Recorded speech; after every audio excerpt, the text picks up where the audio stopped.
आज टेक्नोलॉजी सही मायने में डेमोक्रेटिक हो गई है, लोकतांत्रिक हो गई है।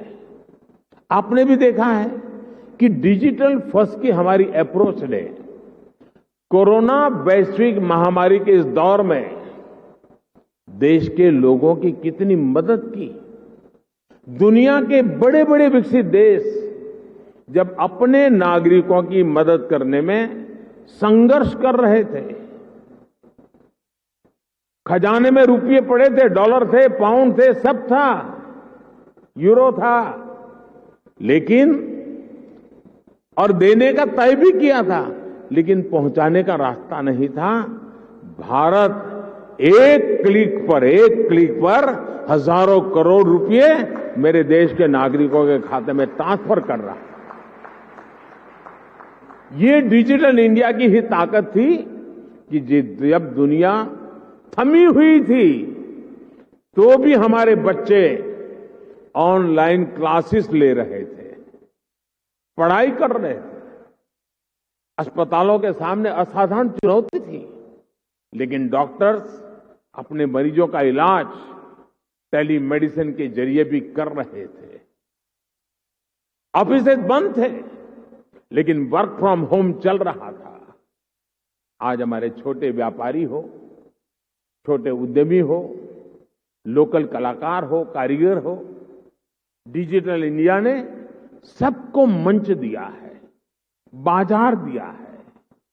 आज आप किसी लोकल मार्केट में, आप सब्जी मंडी में जाकर देखिए, रेहड़ी पटरी वाला छोटा दुकानदार भी आपसे कहेगा कैश नहीं है, यूपीआई कर दीजिए। मैंने तो बीच में एक वीडियो देखा, कोई भिक्षुक भी डिजिटली पेमेंट लेता है। ट्रांसपेरेंसी देखिए। ये बदलाव बताता है कि जब सुविधा सुलभ होती है तो सोच किस तरह सशक्त हो जाती है। साथियों, आज टेलीकॉम सेक्टर में जो क्रांति देश देख रहा है वो इस बात का सबूत है कि अगर सरकार सही नियत से काम करे तो नागरिकों की नियत बदलने में देर नहीं लगती है। 2G की नियत और 5G की नियत में यही फर्क है।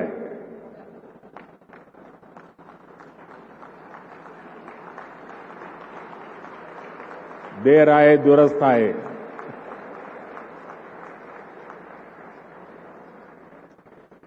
भारत आज दुनिया के उन देशों में है जहां डेटा इतना सस्ता है।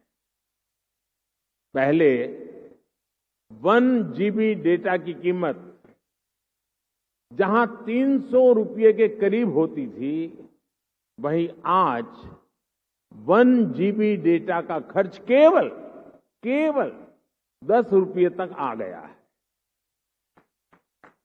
आज भारत में महीने भर में एक व्यक्ति मोबाइल पर करीब एवरेज 14 GB डेटा इस्तेमाल कर रहा है। 2014 में इस 14 GB डेटा की कीमत होती थी करीब 4,200 रुपये प्रति महीना, 4,200 रुपया। आज इतना ही डेटा 1,250 रुपये या ज्यादा से ज्यादा 150 रुपये, 125 या 150 रुपये में मिल जाता है।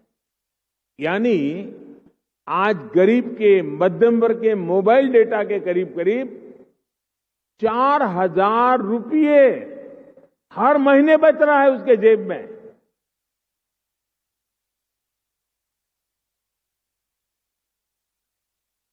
हमारी सरकार के इतने सारे प्रयासों से भारत में डेटा कीमत बहुत कम बनी हुई है। ये बात अलग है। 4,000 रुपया बचना कोई छोटी बात नहीं है हर महीना। लेकिन जब मैं बता रहा हूं तब आपको ध्यान में आया, क्योंकि हमने इसका हो हल्ला नहीं किया, विज्ञापन नहीं दिए, झूठे झूठे बड़े गपगोले नहीं चलाए। हमने फोकस किया कि देश के लोगों की सहूलियत बढ़े, ईज ऑफ लिविंग बढ़े। साथियों, अक्सर ये कहा जाता है कि भारत पहली 3 औद्योगिक क्रांतियों का लाभ नहीं उठा पाया, लेकिन मेरा विश्वास है कि भारत न सिर्फ चौथी औद्योगिक क्रांति का पूरा लाभ उठाएगा, बल्कि उसका नेतृत्व भी करेगा। और विद्वान लोग तो कहने लगे हैं कि ये भारत का दशक नहीं, ये भारत की शताब्दी है।